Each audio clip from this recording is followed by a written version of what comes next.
आप सबके लिए एक बहुत अच्छी गुड न्यूज़ है कि केजीएमयू ने नर्सिंग ऑफिसर की भर्ती निकाली हुई है। सो अगर कोई नर्स की तरह काम करना चाहता है केजीएमयू में, जो कि इंडिया का एक बहुत प्रेस्टिजियस इंस्टीट्यूट है, मेडिकल कॉलेज है, वहाँ पे आप एज अ नर्स काम करना चाहते हो तो भर्तियाँ निकली हुई हैं। उन भर्तियों के लिए आप भर सकते हो। क्या उसकी पूरी डिटेल्स है आज की वीडियो में हम डिस्कस करेंगे। प्लस मैं आपको ये भी बताऊँगी कि उस भर्ती के लिए आप कहाँ से अप्लाई कर सकते हो। Let's go. Hello everyone, welcome to Spark Up classes. This is Suman Yadav. हम लोगों ने प्रिपरेशन स्टार्ट करवा दी है स्पार्क अप स्टडी पे। आप किसी भी एग्जाम की प्रिपरेशन कर रहे हो, नीट, सीयूटी या फिर आपका नर्सिंग, जो भी बायोलॉजी से रिलेटेड एग्जाम्स की आप प्रिपरेशन कर रहे हो, पैरामेडिकल हो गया, उन सब के लिए हम लोगों ने एक न्यू चैनल बनाया है जो कि है स्पार्क अप स्टडी। उसको आप सब्सक्राइब कर सकते हो, उस पर हम लोग क्लासेस ले रहे हैं। सो चलो अब डिस्कस करते हैं आगे का वीडियो। केजीएमयू यानी किंग जॉर्ज मेडिकल यूनिवर्सिटी, ये आपका लखनऊ में स्थित है और सेंट्रल लखनऊ में स्थित है, यानी कि बहुत प्रेस्टिजियस कॉलेज है। उत्तर प्रदेश का कहूँ या पूरे इंडिया का कहूँ, काफ़ी प्रेस्टिजियस कॉलेज ये है। मेडिकल कॉलेज के रूप में जाना जाता है। यहाँ पे एमबीबीएस वगैरह सब कुछ कोर्स किए जाते हैं मेडिकल के, और साथ में यहीं पे आपको मौका मिल रहा है नर्स की तरह काम करने का। ठीक है, जो भर्ती है वो नर्सिंग ऑफिसर्स के लिए भर्ती है और आपकी कल ये भर्ती आई हुई है, यानी कि आपका एप्लीकेशन जो है, एप्लीकेशन भी स्टार्ट नहीं हुआ है, कल बस नोटिस आया हुआ है और जल्द ही आपका एप्लीकेशन स्टार्ट हो जाएगा। ठीक है, और हो सकता है जब तक आप ये वीडियो देख रहे हो तब तक स्टार्ट भी हो जाए, क्योंकि डेट नहीं दे रखी है, लेकिन ये दिखा रहा है कि soon it will be started. Last date अगर मैं बताऊं तो लास्ट डेट आपकी 14 मई तक रहेगी। इसमें जो एप्लीकेशन फॉर्म की लास्ट डेट है वो आपकी दी गई है, लेकिन स्टार्ट डेट नहीं दी गई है, यानी कि आपका कल परसों कभी भी आपका फॉर्म ओपन हो सकता है। आपको थोड़ा वेबसाइट पे चेक करते रहना होगा।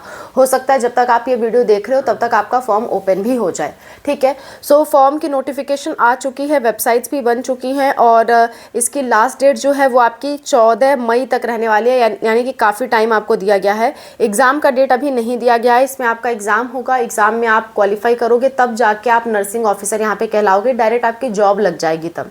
ठीक है, सैलरी की भी अभी हम बात करेंगे। एप्लीकेशन फ़ीस की बात कर लें तो जनरल, ओबीसी और ईडब्ल्यूएस के लिए 2360 रुपये लगेगा। एससी, एसटी, पीडब्ल्यूडी के लिए 1416 रुपया लगेगा। ठीक है, ये आपकी फ़ीस लगने वाली है, एप्लीकेशन फॉर्म की ये फ़ीस है। एज क्राइटेरिया की बात करूँ तो मिनिमम आपकी 18 साल उम्र होनी चाहिए, मैक्सिमम आपका 40 साल उम्र होना चाहिए, और एज आपका 1 जनवरी 2025 तक देखा जाएगा, यानी कि अगला।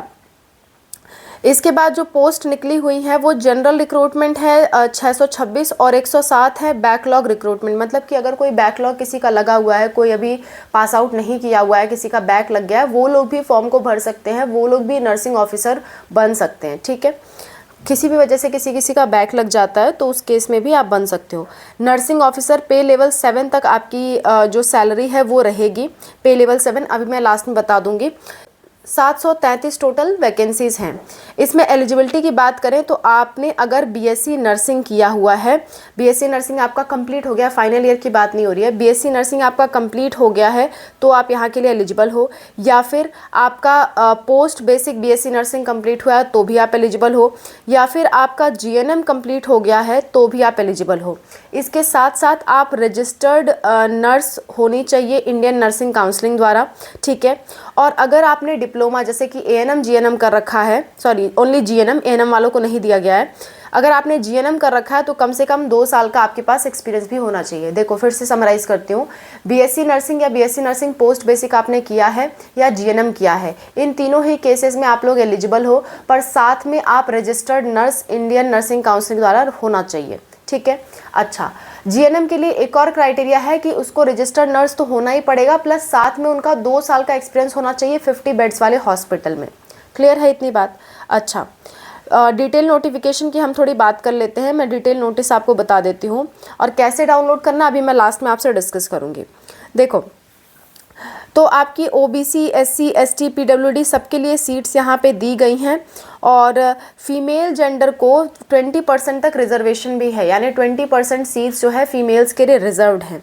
ठीक है, दिव्यांग पर्सन के लिए 4% रिजर्वेशन है, एक्स सर्विसमैन के लिए 5% और फ्रीडम फाइटर्स के लिए, डिपेंडेंट्स ऑफ फ्रीडम फाइटर्स के लिए आपका 2% है। ठीक है, अच्छा, नेक्स्ट बात हम कर लेते हैं देखो एप्लीकेशन आपको ऑनलाइन ही देना है। Last date of fee submission आपका 7 मई रहेगा और last date of form submission आपका 14 मई रहेगा। ठीक है, इसके टेस्ट का जो नाम है, एग्ज़ाम का जो नाम है वो है कॉमन रिक्रूटमेंट टेस्ट, यानी कि CRT नाम से आपका एग्ज़ाम होगा। और इसमें जो है वो 2 घंटे का आपका पेपर कराया जाएगा और 100 मार्क्स का पेपर होगा आपका। ठीक है, कितने क्वेश्चंस आएंगे? देखो 60 क्वेश्चन आएंगे आपके सब्जेक्ट से जो आपने पढ़ाई कर रखी है। आपने पोस्ट बेसिक पढ़ा है, BSc नर्सिंग पढ़ा है या डिप्लोमा पढ़ा है, उस सब्जेक्ट से 60 क्वेश्चन आएंगे। 10 क्वेश्चन जनरल इंग्लिश से आएगा, 10 क्वेश्चन जनरल नॉलेज से, 10 क्वेश्चन आपका रीजनिंग से, 10 क्वेश्चन मैथमेटिकल एप्टीट्यूड से, यानी टोटल आपके 100 क्वेश्चन आएंगे और 100 मार्क्स का ही पेपर होगा आपका। ठीक है, अगर आपने कोई गलती की तो -1/3 की नेगेटिव मार्किंग है। 1 मार्क्स आपको प्लस में दिया जा रहा है, -1/3 नेगेटिव मार्किंग है अगर आप कुछ गलत करते हो। अगर क्वेश्चन छोड़ देते हो तो 0 मार्क्स। ठीक है, तो ये कुछ रहने वाला है। अगर मैं आपको बात बता दूँ थोड़ा सिलेबस की, सिलेबस भी हम डिस्कस कर लेते हैं। तो मैं हेडिंग्स बता रही हूँ, बाकी डिटेल सिलेबस यहाँ पे लिखा हुआ और कैसे डाउनलोड करना है लास्ट में अभी मैं बताऊँगी ही। देखो बेसिक साइंस आपका आएगा, nutrition and dietetics, psychology and mental health and psychiatric nursing, fundamental nursing, community health nursing, medical and surgical nursing, paediatric nursing, obstetrical nursing. ठीक है, principle of administration and supervision education and trends in nursing. इसके बाद general English, general knowledge, reasoning. ठीक है, इतना आपका जो syllabus है वो आपका आने वाला है। कैसे आप डाउनलोड करेंगे, कैसे इस नोटिफिकेशन पे जाओगे? सिंपल सी बात है, आपको गूगल पे सर्च करना है सरकारी रिजल्ट। ठीक है, सर्च करने के बाद आपको वेबसाइट सामने आएगी, उसको ओपन करना है, ऐसा कुछ पेज नज़र आएगा।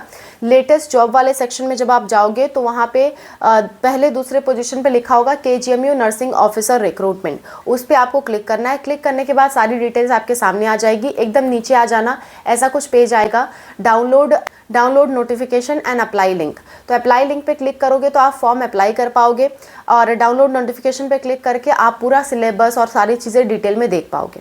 सो ये आपकी नर्सिंग ऑफिसर रिक्रूटमेंट की अपडेट थी जो मैंने आपको दे दी। जिन्होंने भी BSc नर्सिंग कर लिया है या GNM कर लिया है या फिर आपने पोस्ट बेसिक नर्सिंग कर लिया है, वो लोग फॉर्म को अप्लाई करें। KGMU एक बहुत बड़ी अपॉर्चुनिटी है, अगर आप वहाँ काम कर पाओ तो बहुत अच्छा आपके लिए अपॉर्चुनिटी रहेगा। और पे लेवल 7 यहाँ पे सैलरी दी जा रही है, यानी कि जो आपकी सैलरी होगी वो 44,900 से लेकर के 1,42,400 पर मंथ तक होगी। अच्छा, आप कहोगे मैम इतना वेरिएशन क्यों? देखो इसमें HRA वगैरह इंक्लूडेड होता है, बेसिक सैलरी कुछ होती है और उसके बाद HRA और मतलब एडिशनल अलाउंसेस होते हैं। तो जिस लोकेशन पे आपकी जॉब लग रही है उस लोकेशन के अकॉर्डिंग आपको HRA मिलता है। सो अगर मैं मोटी मोटा बताऊं तो आपको लगभग 50,000 तक सैलरी मिल जाएगी। एग्जैक्ट नहीं बता सकती क्योंकि पे लेवल वैरी करता है लोकेशन के अकॉर्डिंग। सो मैं एग्जैक्ट आपको नहीं बता सकती, लेकिन आप अंदाज मान के चल सकते हो कि मिनिमम कम से कम 44,000 तो मिलेगा ही, मैक्सिमम आपको 1,42,000 भी मिल सकता है, लेकिन लखनऊ में इतना मिलने के चांसेस कम है। एवरेज अगर मैं बताऊँ तो आपको 50,000 प्लस ही मिलेगा। ठीक है, सो 50,000 प्लस तक की ये नौकरी है नर्सिंग ऑफिसर की, आप चाहो तो इससे ज्वाइन कर सकते हो। So that's all about the video. और कोई दिक्कत, कोई परेशानी होती है किसी भी चीज़ से रिलेटेड, आप कमेंट्स में मेंशन करिए। मैं और अनूप सर आपकी हेल्प के लिए हमेशा तैयार हैं। Thank you, bye, take care.